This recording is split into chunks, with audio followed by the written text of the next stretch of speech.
This is our Innovatools Magnetic Measuring tool that we invented and launched 10 years ago.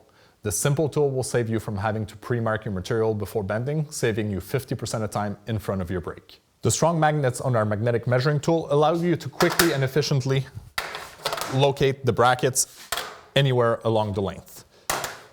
As you can see, they hold on very firmly up and down, but if you walk into them, they come off easily.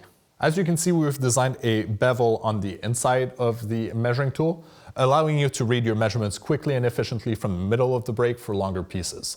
Our measuring tool comes with two different scales that are laser engraved.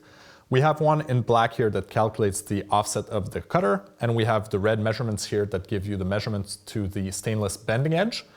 We also have different color background to make reading of measurements from a distance clear and efficient. In order to make you understand the full value of those magnetic measuring tools, I'm going to bend the full piece of, I'll do a step fascia. So we'll show you all the different bends using the brackets, and pay attention as to once you set them where you need them to fit the length of the material you're bending, you're forgetting about them. I'll be strictly bending from the middle of the brake, looking at my measurements, and then coming out with a piece that's free of pencil line by the time it's completed. So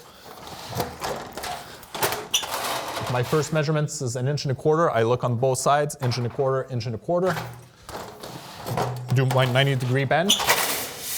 Now that the piece comes out, I'll finish my crimp.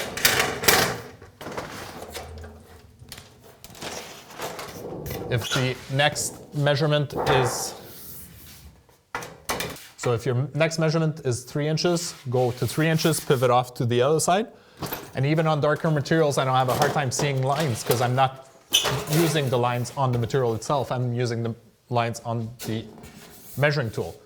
So as you can see, I'm completely forgetting the measuring brackets. I don't have to touch them. All I'm doing is handling the material and bending my piece. It's as simple as that.